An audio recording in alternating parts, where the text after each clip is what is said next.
여러분 안녕하세요. 원영입니다. 앞으로 원영 스님의 불교 대백과로 여러분을 찾아뵙게 되었습니다.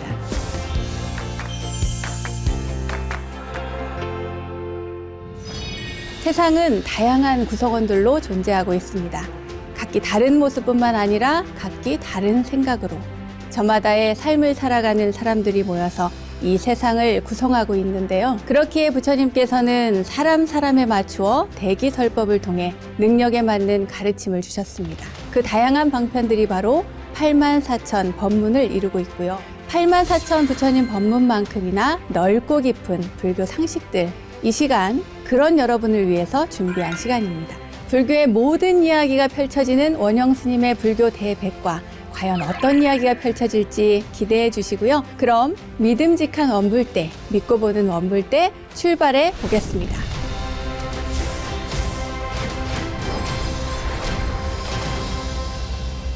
원영 스님의 불교 대백과 그 첫 번째 순서는 알고 보면 약이 되는 수많은 불교의 이야기들, 불교 지식을 내 안에 원영 스님의 불교 대백과 지식인 순서입니다.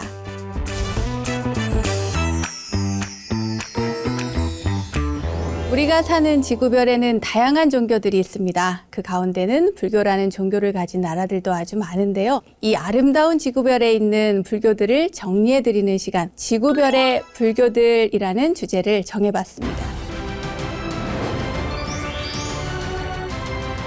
우선 인도에서 발생한 불교는 동서남북 사방으로 퍼져나갔습니다. 서쪽으로 간 불교는 헬레니즘 문화에 막혀서 깊이 뿌리내리지 못한 반면에 동북쪽, 남쪽으로 간 불교는 더욱 크게 확산이 되었죠. 인도의 동쪽이라고 할 수 있는 중국, 한국, 일본 이렇게 퍼져나간 불교는 자연 환경이나 또 현지의 민간 신앙과 습합이 되어서 자리를 잡게 되었고요. 또 동남쪽으로 퍼져간 불교는 초기 불교의 원형을 많이 간직하면서 불교의 그 맥을 이어오고 있습니다. 그럼 스리랑카, 태국, 미얀마, 라오스, 캄보디아, 베트남 등 동남아시아의 불교 국가들을 좀 살펴볼까요?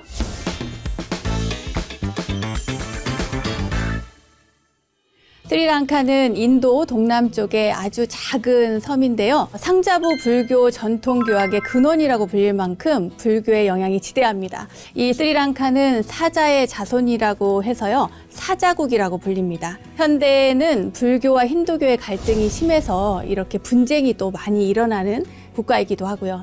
1972년 스리랑카라는 국명으로 이름이 바뀌었는데, 이 스리랑카는 그 싱할라의 독립, 자립, 그리고 불교의 근본 정신으로 돌아가자는 의미에서 스리랑카라고 불리게 되었습니다. 다음은 태국입니다.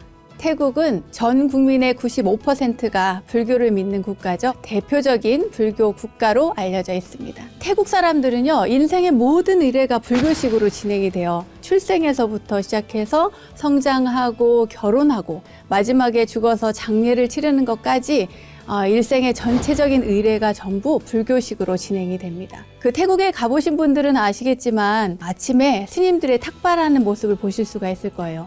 거기 쭉 길에 나와서 스님들께 또 공양을 올림으로써 태국 사람들은 하루 일과를 시작합니다.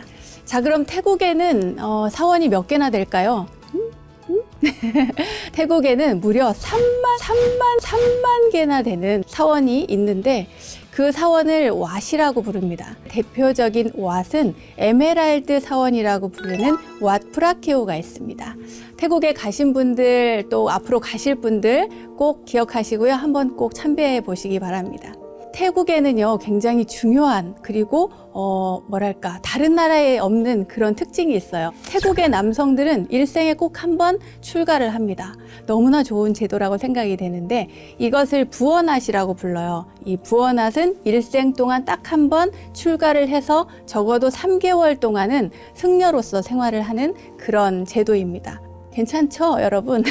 우리나라에도 도입되면 어떨까? 큰일 날려나? 그 다음에는 미얀마 불교입니다. 미얀마는 태국 다음으로 불교도가 많죠. 무려 85% 이상의 불교도가 있습니다. 요즘에 정치적으로 아주 혼란을 겪고 있어서 좀 안타까운 마음이 들긴 하는데요. 현재 미얀마 불교는 총 9개입니다. 크게 두 개 종파만 소개를 해드리겠습니다. 가장 큰 종파는요, 무려 80%를 가지고 있는 수단마파입니다. 수단마파 기억해 두세요. 그리고 두 번째로 큰 종파는 쇠진파라고 해서요, 9% 정도 차지하고 있습니다. 제가 제일 관심이 가는 부분은 이 부분입니다. 1980년대 이후부터요, 틸리신이라고 하는 여성 출가자가 점점 늘어나고 있대요. 굉장히 좋은 현상이죠. 다음은 베트남 불교입니다. 인구의 70% 이상이 불교를 믿는데요. 네, 이 동남아시아에 속해져 있거든요. 베트남 가보신 분들 많이 아시겠지만. 그런데 이 베트남은 특이하게도 한자 문화권에 속합니다. 동남아시아 국가, 앞서서 제가 말씀드린 여러 국가들이 인도화된 나라라고 한다면 이 베트남은 오히려 중국화된 나라라고 볼 수가 있어요. 절에서 연불 할 때, 반야심경 할 때 마하, 반야, 바람일다심 이렇게 하잖아요. 그런 것처럼 베트남식으로 한자음을 독송하는 게 있습니다. 그걸 뭐라고 하냐면 한월음이라고 해요. 그런 식으로 해서 한자를 그 베트남식으로 이렇게 독송을 하죠. 그 소리도 아주 좋답니다. 베트남에는 대승불교가 또 성행을 하고 있어요. 동남아시아 불교라고 해서 전부 초기 불교라고 생각을 하시면 안 됩니다. 베트남에는 대승불교가 있고요. 그 유명한 틱나탄 스님께서 바로 베트남 출신이십니다. 그리고 이 백중, 그러니까 우란분절을 보내는데 베트남의 어버이날로 불릴 정도로 아주 중요한 날이라고 합니다. 다음은 캄보디아 불교에 대해서 소개를 해드릴게요. 전체 인구의 대다수가 테라바다 불교, 그러니까 상자부 불교를 믿는 나라입니다. 캄보디아는 처음 인도에서 힌두교랑 대승불교가 같이 유입이 됐어요.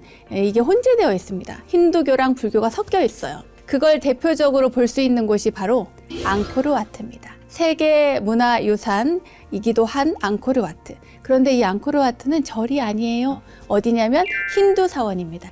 여기에 가보면 관세음 보살님의 얼굴이 새겨진 돌탑이 있어요. 그것도 사방으로 이렇게 새겨져 있답니다. 자야바르만 7세가 이 앙코르와트를 지었는데 그 왕조는 전부 힌두교를 믿었지만 이 자야바르만 7세만큼은 불교 신자였대요. 이 불교 신자인 왕이 앙코르와트를 만들 때 그렇게 관세음 보살님을 새겨 넣게 되었답니다. 여기서 잠깐 재밌는 이야기를 하나 해드릴게요. 여행 갔다 오신 분들도 많이 아실 텐데요. 동남아시아 불교 국가에서는 우안거, 그러니까 저희로 치면 하안거죠. 여름 안거, 비가 많이 내리는 시기를 안거로 보내는 그 시기가 끝난 다음에 불교 축제를 하게 되는데요. 그것이 바로 까턴입니다.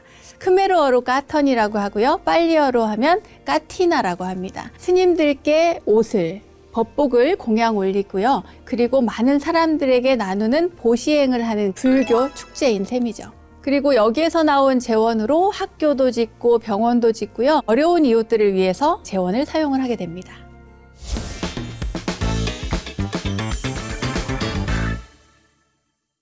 자, 이렇게 해서 동남아시아 불교 국가에 대해서 살펴봤습니다. 보시다시피 동남아시아 불교 국가뿐만 아니라 동남아시아에는 이슬람교 또 가톨릭교 등등 종교의 영향을 받은 국가들이 굉장히 많이 있습니다. 아마도 사람들이 종교에 의지해서 생활하는 분들이 굉장히 많기 때문인 것 같아요.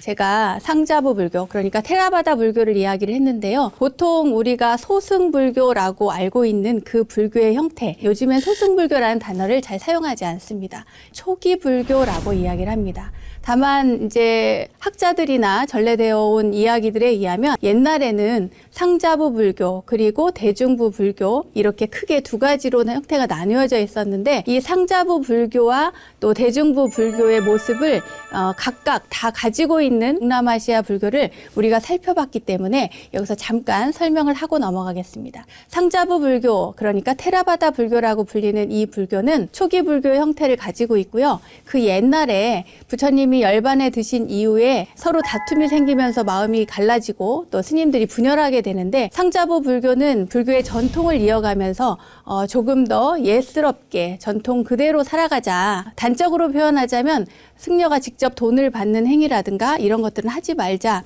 이것에 근거해서 전통을 주장하는 불교. 그때 당시에 보기에는 보수파에 해당이 된다고 보시면 되겠습니다. 또 반면에 대중부 불교는 그렇지 않다. 시대가 변화였다. 바뀌어야 된다. 이렇게 생각을 해서요. 조금 더 진보적으로 세상 사람들과 접촉하고 또 그 포교 활동을 해나가는 쪽에 마음을 둔 스님들, 그것을 대중부 불교라고 합니다. 그 대중부 불교가 나중에 대승불교의 영향을 상당히 끼치게 되는 거죠. 동남아시아 불교에는 이렇게 테라바다 불교도 있고 또 대중부 불교도 있죠. 대표적으로 특이한 불교 국가가 바로 베트남이었는데요. 베트남 같은 경우에는 중국의 영향을 상당히 많이 받았기 때문에 그 모습을 가지고 있는 것으로 알려져 있습니다.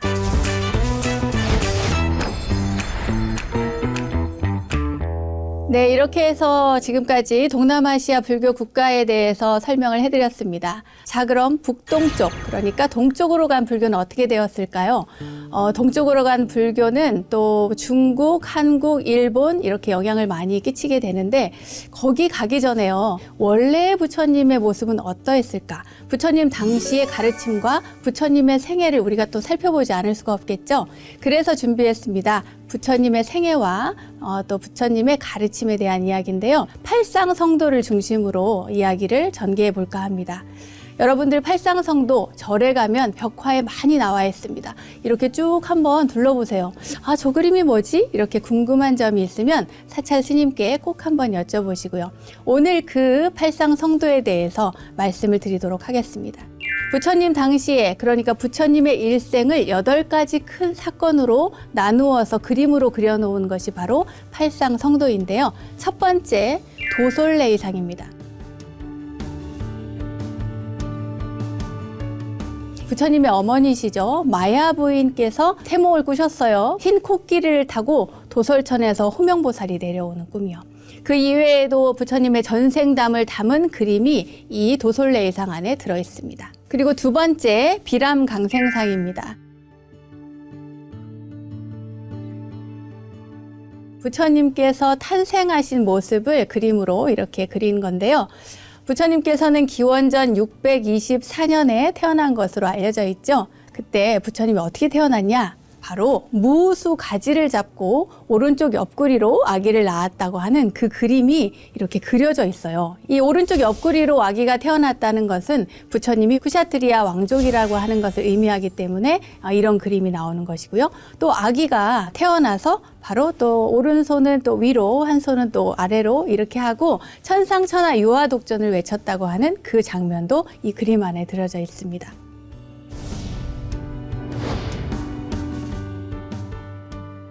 부처님의 이름이 여러분 뭐죠? 뭐죠? 뭐라고요? 다들 아시죠? 네.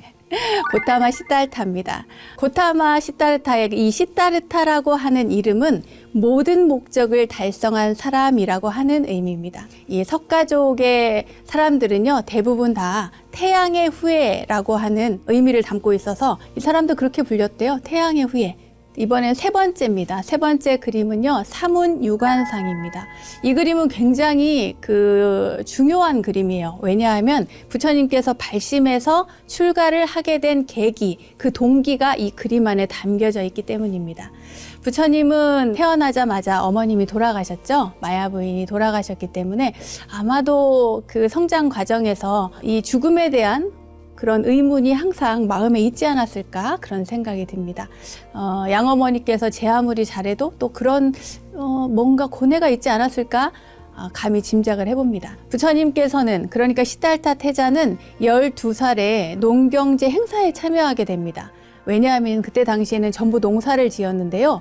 왕이 직접 밭에 나가서 이렇게 첫 삽을 떠야만 농사가 시작이 됐대요. 그래서 아버지인 정반왕을 따라서 어린 시달타 태자가 함께 밭에 나가게 되죠. 근데 밭에 나가서 이렇게 보니까 사람들이 땀을 흘리면서 일을 하는 거예요.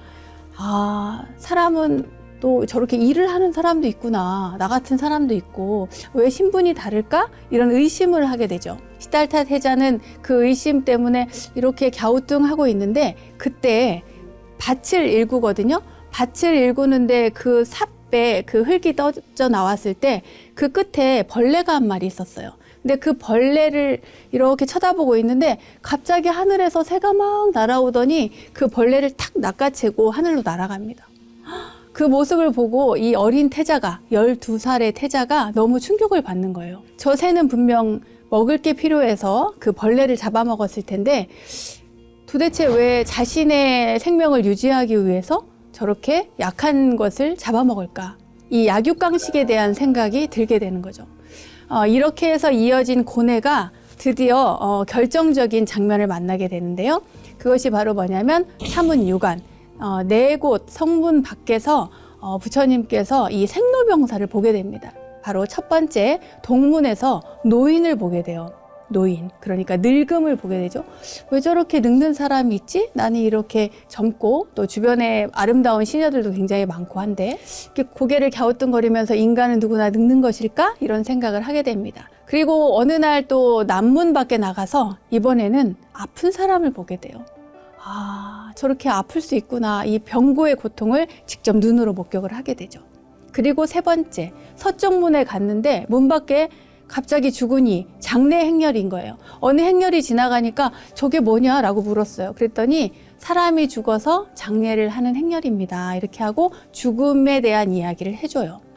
늙음과 병듦과 죽음에 대한 것을 이 고뇌하기 시작한 이 태자의 머리가 아마 깨질도록 아팠을 겁니다. 그런데 어느 날 북문 밖에서 너무나 초연하고 평온하고 또 아름다운 수행자, 겉으로는 굉장히 그 허들의 옷을 입고 있지만 너무나 평온하고 고요하게 걷는 수행자를 보면서 부처님께서 저런 사람이 있구나, 저런 삶도 있구나, 이렇게 생각을 하게 돼요. 그래서 그 사문을 보고 드디어 출가를 결심을 하게 되죠. 이게 바로 사문유관상입니다.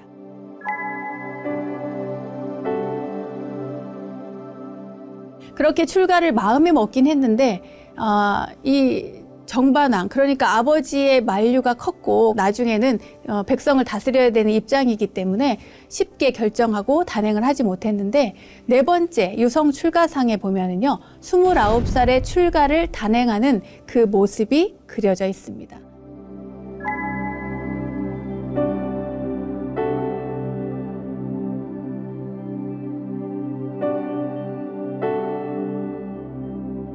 자, 그러면 다섯 번째 넘어가겠습니다. 설산수도상이에요. 설산수도상은 말 그대로 설산에서 부처님께서 수행을 하는 그 모습을 담은 그림입니다. 부처님은 출가하셔서요, 스스로 머리를 자르고 그리고 숲으로 들어가죠. 이 숲에서 부처님은 여러 스승들을 찾아다니면서 수행을 합니다. 그런데 너무 수행을 잘하셔서요, 그 스승의 경지에 금방 이르게 되는 거예요. 누가 뭘 가르쳐주면, 진짜 하나를 가르쳐주면 열을 아는 그런 부처님이셨기 때문에 금방 그 경지가 높아졌어요. 그 스승들이 그냥 나랑 살자, 여기서 그 교단을 이루고 살면 어떻겠냐, 이런 이야기를 했는데도 부처님은 그것을 다 뿌리치고 홀로 수행에 나섭니다. 이 설산에 들어가서 수행을 하게 되시거든요. 그 설산에서 부처님은 6년간 고행을 하십니다.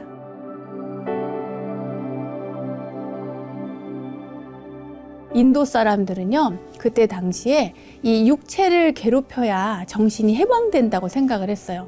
그러니까 대부분의 수행자들이 정신이 육체로부터 빠져나오려면, 육체로 인해서 그 정신이 쇠약해지는 것을 막기 위해서 육체를 고통스럽게 하는 그런 수행을 많이 했습니다. 지금도 있어요. 인도에 가면 그렇다는군요. 저렇게 계속 햇빛을 태양을 계속 쳐다보면서 눈이 멀게 되는, 결국에는 눈은 멀지만 마음의 눈에 띄인다는 그런 생각을 가진 사람들이 있고요. 불 위를 막 걷는 사람도 있고요. 나체 수행자도 있고요. 또 한쪽 팔을 이렇게 들고 있는 사람도 있고요. 한쪽 다리만 들고 있는 사람도 있고요. 정말 다양한 그런 수행을 하는 사람들이 있었다고 합니다. 그런데 부처님께서는 이 설산에 들어가서 그렇게 고통 수행을 계속 하시는데 오랫동안 굶기도 하고 숨을 참기도 하고 굉장히 힘든, 그래서 부처님의 고행상을 보면 굉장히 이렇게 뼈만 항상하게 남아있는 모습을 볼 수가 있어요. 그 설산 수도상이 바로 그런 모습입니다. 그런데 나중에 부처님이 알게 되시죠. 이렇게 육체를 계속 고통으로 몰아간다고 해서 깨달아지는 것이 아니다. 육체가 고통스러우면 정신도 함께 고통스러워지는구나. 내가 고행에 너무 집착했구나. 내가 육체의 고통에 대해서 너무 집착했구나. 이걸 놔버려야겠다. 이렇게 생각하셨을 때 수자타가 유미죽을 가지고 부처님께 공양을 올립니다. 그때 당시만 해도 아직 부처님의 경지에 이르지는 못했겠죠. 그리고 그 유미죽을 드시고 또 목욕을 하시고 다시 수행을 하셔서 그 다음에 이제 점점 더 높은 그런 단계에 오르게 됩니다. 6번째입니다. 수화항마상이 있죠. 이 수화항마상에는 이렇게 뿔 달린 마구니가 보입니다. 이 마구니는 부처님을 유혹을 해요. 부처님을 항복받기 위해서 막 유혹을 합니다. 그런데 부처님은 까딱하지 않죠. 마구니가 아무리 와서 유혹을 해도 부처님은 끄떡없이 흔들림 없이 정진을 쭉 이어갑니다. 그 정진 끝에 35살에 깨달음을 얻게 됩니다. 그 다음에 노건전법상입니다.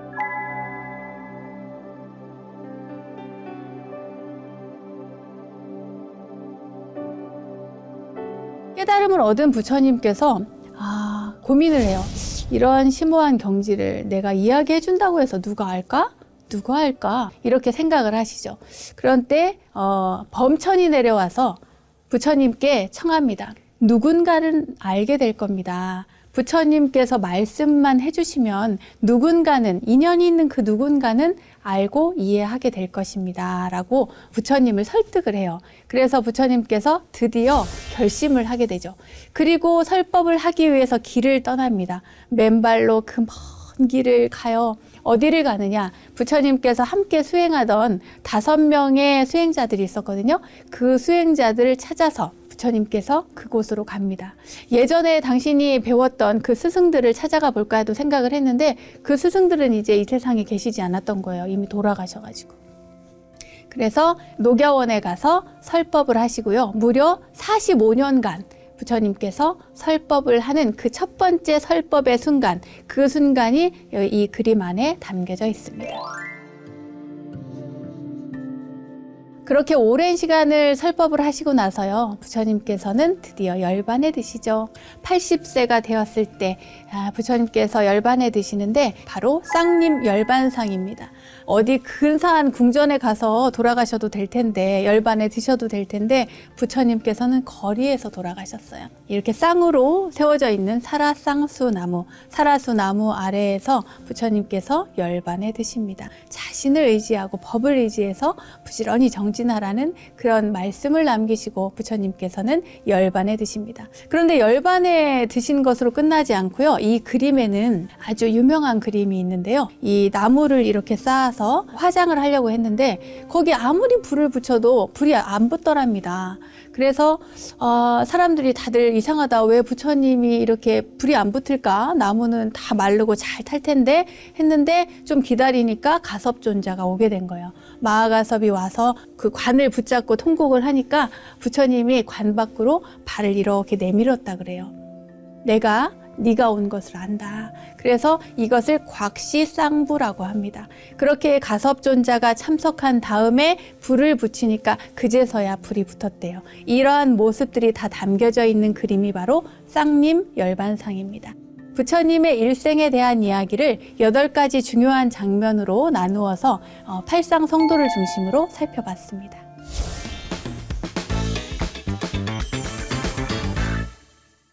부처님이 열반에 드셨는데 지금까지 우리는 불교를 믿고 있고 저 같은 출가 수행자가 있고 그렇습니다. 부처님이 열반에 드신 이후에 그러면 어떻게 해서 이 교단이 이어져 내려오게 됐을까요? 먼저 큰 사건이 하나 있었습니다. 뭐냐면요, 부처님께서 열반에 드셨다는 소식을 수행자들이 이 거리에서 길에서 듣게 되는데 그 중에 어떤 스님이 그런 거예요. 부처님께서 돌아가셨으니까 이제 잔소리할 사람 없다. 우리 이제 누가 간섭할 사람도 없고 우리 하고 싶은 대로 하고 살면 되지 않겠냐. 부처님이 돌아가셨으니까 이제 우리를 간섭할 사람이 없다. 하고 싶은 대로 살면 된다. 우리가 하기 싫은 건 안 하면 되고 우리가 하고 싶으면 하고 이렇게 살면 되지 않겠나. 이런 이야기를 하게 돼요. 정말 망언을 하게 된 거죠. 그때 누가 있었냐면 그 자리에 마하가섭, 그러니까 가섭존자가 있었습니다. 그 얘기를 듣고 가섭존자가 너무 충격을 받은 거예요. 세상에 부처님께서 이렇게 돌아가셨는데 저런 이야기가 나오다니 큰일이구나. 부처님의 법을 우리가 결집을 해야겠구나. 이런 생각을 하게 돼요. 그래서 부처님이 돌아가신 인멸 직후에 말하자면 첫 번째 결집이 생깁니다. 이 결집이라고 하는 건요, 그렇다고 해서 지금처럼 경전을 만든 게 아니에요. 부처님 당시에는 문자 자체가 없었습니다. 글자 자체가 없었어요. 그럼 대신 어떻게 할 것인가? 부처님의 말씀을 기억하고 떠올려서 모두가 맞는가 확인을 한 다음에 그것이 맞으면 이것은 부처님의 말씀이다 하고 모두가 암송을 하는 그런 거였어요. 한 스님이 이렇게 부처님의 우리 이제 간섭 안 받아도 돼. 우리 멋대로 살면 돼. 너무 좋아. 이런 생각을 하는 스님이 있었기 때문에 가장 먼저 유를 결집을 하게 됩니다. 유를 암송을 하게 되는 거죠. 그때 우빨리라고 하는 스님이 있었어요. 우리가 잘 알고 있는 우빨리 존자죠. 이 우빨리 존자가 유를 굉장히 잘 아셔서 경전에 보면요, 부처님 곁에서 일부러 이렇게 물어서 유래 이러이러한 것이 있는데 부처님 그때는 그렇게 말씀하셨고 지금 이렇게 말씀하시는데 어떤 게 맞습니까? 이렇게 늘 확인하고 유를 잘 알았다고 그래요. 그래서 우빨리 존자에게 유를 암송을 하게 합니다. 그리고 그 자리에 500명의 아라한, 500명의 비구들이 참석을 해서 그것이 맞으면 침묵으로써, 그것이 이상하다, 그렇지 않은데 하면 이의 제기를 하고 발언을 하죠. 그렇게 해서 모두가 침묵으로 동의를 하면, 인정을 하면 그것이 확인이 되고 결집이 됩니다. 이렇게 해서 제일 먼저 만들어진 것이 바로 율이에요, 율. 여러분들 경이라고 생각하시면 안 돼요. 논도 아니에요. 율입니다, 율. 그 다음에 한 것이 바로 아난존자가 암송을 하고 부처님의 당시의 이야기들을 엮어서, 그러니까 모두가 확인하는 그 절차를 거쳐서 결집이 된 것이 바로 경입니다. 그러면은 논은요? 라고 궁금해 하시는 분들 있죠? 논은, 이때는 논을 결집을 하지 않았어요. 논이라고 하는 것은 부처님의 말씀, 부처님의 경전에 대하여 그것에 대한 해석, 각각의 해석이 다르기 때문에 그 해석을 저술한 것이 논서이기 때문에 경률론 3장 가운데 율과 경이 이때 첫 번째 결집에서 결집이 됐다라고 여러분들 기억을 하시면 되겠습니다. 자, 그 다음에 두 번째 결집입니다. 두 번째 결집은 부처님께서 열반에 드신 후 한 100년 정도 지난 다음에 일어난 사건인데요. 부처님께서 인멸에 드신 다음에 시간이 쭉 흘러서 그때 당시만 해도 거의 농사죠. 뭐 이때도 농사일 겁니다. 농경제인데 대신에 이때는 상업이 발달하기 시작을 해요. 이 조그만 국가들이 엄청 많았던 그 인도 당시에는 국가와 국가가 아주 작은 국가들이 이렇게 밀접하게 붙어져 있으니까 서로 국가 간의 교육도 굉장히 많이 일어나고요. 또 상업도 굉장히 많이 발달을 하게 되죠. 그리고 중요한 건 화폐가 생긴 겁니다. 옛날에는 물물교환으로 이렇게 뭔가 갖다 주면 또 얻어오고 이런 거였는데 이 부처님께서 인멸하신 후 한 100년쯤 지나면 화폐라는 게 생겨요. 그래서 돈을 주고 물건을 살 수가 있는 것이죠. 그러니까 시장에서 이렇게 장사를 하는 사람들도 저기 수행자한테, 출가자에게 뭔가 공양을 올리고 싶은데 맨날 물건으로 갖다 주는 게 번거로운 거예요. 그러니까 돈을 드리고 싶은 거야. 스님, 내가 돈을 드리면 스님이 필요한 걸 구매해서 쓰십시오. 이렇게 이야기하는 상인들이 생겨나게 된 거죠. 그래서 스님들은 고민을 하다가, 왜냐하면 화폐를 받으면 안 되거든요. 직접 받으면 안 됐어요. 부처님 당시에도 그렇고 화폐를 받게 되면 뭔가 그 이유죠. 그 직후에는 그 화폐를 받게 되면 그걸 내다가 버리는 사람이 있었어요. 이때도 그랬어요. 이때도 화폐를 받으면 그것을 모아서 내다가 버리는 그런 소임자가 있을 정도로 화폐를 이렇게 모아두지 않았습니다. 그런데 세상 사람들은 어때요? 불편하거든요. 부처님을 따르는 이 출가 수행자들에게 공양을 올리고 싶은데 매번 그걸 사다가 뭐가 필요한지도 모르는데 갖다 주기가 쉽지가 않았던 거예요. 그래서 이렇게 돈을 들였는데 그 화폐를 직접 손으로 받을 수는 없으니까 머리를 쓴 거죠.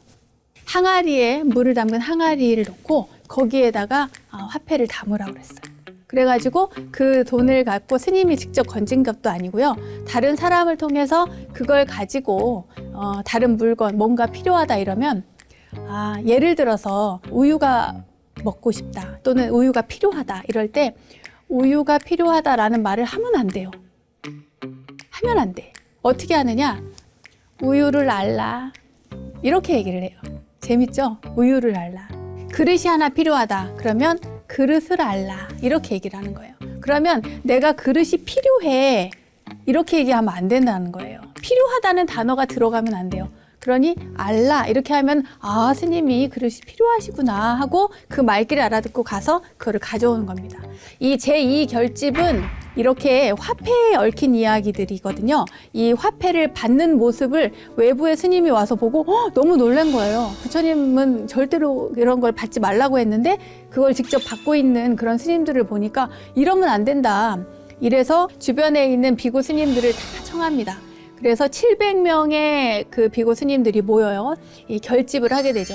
이 이율이 맞는지 틀리는지, 돈을 받는지 안 받는지 이거에 대해서 회의를 하고요. 그렇게 해서 이율을 다시 한번 점검을 하는 그런 계기가 됩니다. 이것이 바로 제2 결집이에요. 부처님이 열반에 드신 후 100년이 지난 다음에 일어난 일입니다.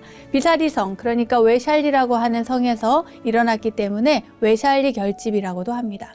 세 번째 결집이 있어요. 1차, 2차, 3차 결집. 세 번째 결집은 불멸 후 300년이 지난 다음에 일어난 건데요. 굉장히 유명한 아쇼카 왕, 그러니까 아소카라고도 하고 아쇼카라고도 하는데요. 어쨌든 이 아소카 왕 시대에 일어납니다. 이 아소카 왕이라고 하는 왕이 굉장히 그 유명한 왕이고 역사 중에서도 굉장히 중요한 위치를 차지합니다. 왜냐하면 이 아소카 왕에 의해서 불교가 주변 국가로 많이 퍼지고 또 불교를 중심으로 정치하고 불교를 중심으로 국가를 세운 그런 왕이기 때문이죠. 그런데 처음부터 아소카 왕이 그런 건 아니었어요. 아소카 왕은 무려 형제가 어마어마하게 많았는데 99명의 왕자를 그렇게 죽이고 그리고 왕의 자리에 오르게 되었습니다. 아, 무섭죠. 99명의 왕자를 베고 왕이 되다니요. 그리고 전쟁을 엄청나게 많이 했어요. 인도 땅이 이렇게 작은 나라들로 막 이루어져 있으니까 그야말로 땅을 엄청 차지하기 위해서 다양한 국가들을 막 쳐들어가고 전쟁을 했는데요. 이 아소카 왕이 죽인 그 전쟁터에서 죽인 사람만 해도 무려 10만 명이래요. 10만 명이나 죽이고 또 15만 명을 가두고 거의 그 인도 땅에 아주 대부분의 땅을 이 아소카 왕이 통일을 하게 되죠. 그래서 드디어 승리를 했는데 10만 명이나 죽이고 99명의 형제들을 죽이고 또 15만 명을 가두고 그런 다음에 승리를 얻은 이 아소카 왕이 굉장히 기분이 좋을 줄 알았는데 승리를 하고 나서 생각을 해보니까 너무 후회스러운 거예요. 왜 그랬지? 너무 비극이고 누구는 그러니까 길거리에 막 우는 그 아이를 보고 아버지를 잃은 아이를 보고요. 또 남편을 잃은 아내를 보고요. 너무너무 놀랍니다. 아니 내가 이런 상황을 만들었구나. 되게 자책을 많이 하게 되죠. 자책하고 후회해도 싸죠. 여기까지 보면. 이 후회가 어디로 가냐면 마음을 확 돌려가지고 불교에 귀의하는 것으로 바뀝니다. 귀의를 하고 참회를 엄청 많이 하고 하다 보니 모든 정치, 국가를 운영하는 것의 기본으로 바로 불교를 세운 거예요.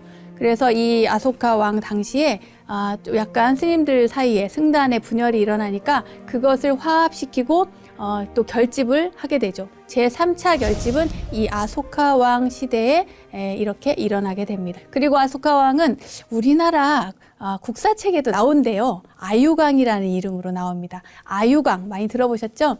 이 아유강, 아소카 왕에 의해서 불교가 그 주변 국가로 많이 퍼지게 되고 불교가 세계적인 종교로 발돋움할 수 있는 그 발판을 만들었다고 해도 과언이 아닙니다. 이렇게 아소카 왕의 노력에 의해서 불교가 주변 국가로도 많이 퍼지고 했는데요. 정작 인도 땅에서는 불교가 그렇게 오랫동안 성세기를 이루지 못했습니다. 점점 쇠퇴하게 되는데요. 그 결정적인 계기가 바로 10세기 초에 있었던 이슬람 세력의 침공입니다. 이슬람 교도들이 그 침략을 하면서 엄청 많이 깨부수고 불상도 부수고 하면서 불교를 많이 탄압을 하게 됐거든요. 그리고 여기에 더해서 하나가 더 있습니다. 뭐냐면 불교가 힌두화됐다는 거예요. 힌두교에 너무 영향을 많이 받다 보니까 이 불교라고 하는 종교의 정체성이 상실돼 버립니다. 이렇게 해서 정체성이 없어지고 힌두화되니까 불교가 점점 쇠퇴하는 것은 당연한 이치겠죠? 안타깝게도 지금 현재 인도 땅에는 1%? 많아봐야 2% 정도의 불교도가 있을 뿐입니다. 굉장히 안타까운 현실인데요. 그럼에도 불구하고 전 세계적으로는 불교를 믿고 또 부처님의 가르침을 따르는 많은 사람들이 존재하고 있다는 사실 잊지 마시기 바랍니다.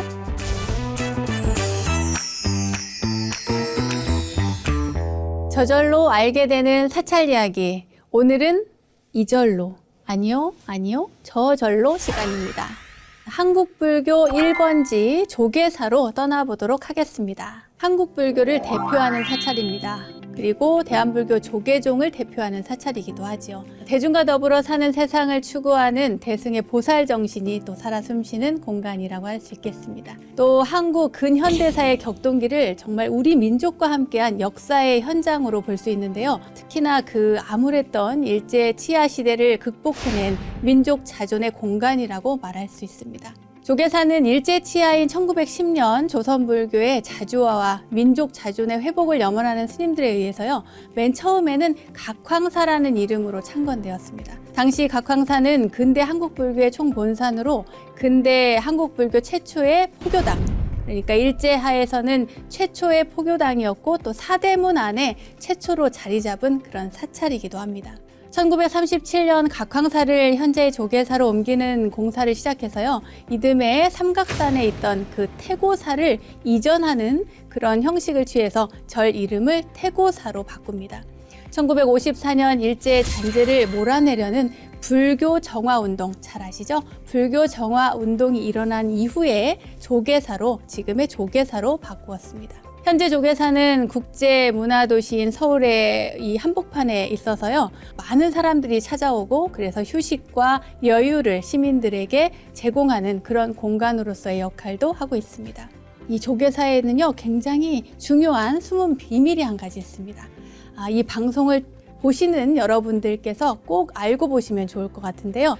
조계사에는 일제 강점기인 그 1930년에 스리랑카의 다르마팔라라고 하는 스님이 가져온 부처님의 진신사리를 모신 탑을 세우게 됩니다. 원래는요, 1913년에 진신사리를 모셔오게 되거든요. 그러니까 선물로 받게 되는데 탑을 세운 것은 1930년입니다. 1930년에 팔각 10층 석탑의 형태로 조계사 앞에 탑이 세워지죠. 그러니까 여러분들이 그 부처님의 진신사리를 모신 탑을 가기 위해서 봉정에 많이 가시잖아요.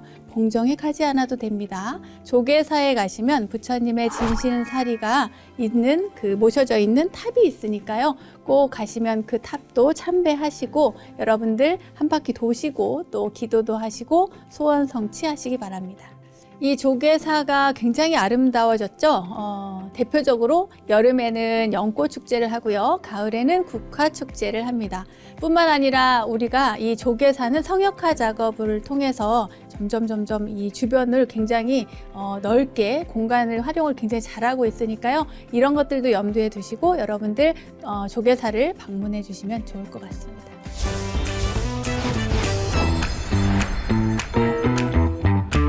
원영스님의 불교 대백과 오늘 첫 번째 시간이었는데요. 여러분 어떻게 보셨나요? 즐거우셨죠? 조금 저도 버벅버벅 하면서 열심히 했습니다. 세상의 모든 이야기를 모아서 여러분들께 전해드리는 원영스님의 불교 대백과, 오늘은 지구별의 불교들이라는 주제로 지구별 곳곳에 찬란하고 아름다운 불교들에 대해서 살펴봤습니다. 그리고 한국 불교의 1번지 조계사까지 다녀왔죠. 다음 시간에는 중국, 한국, 일본 불교도 이어서 여러분 소개를 해드릴게요. 그러니까 어디 가지 마시고요. 다음 시간에도 기대해 주시고 저는 여기서 또 인사드리도록 하겠습니다. 믿음직한 원불대, 믿고 보는 원불대, 원영스님의 불교 대백과 다음 이 시간도 꼭 만나요. 고맙습니다.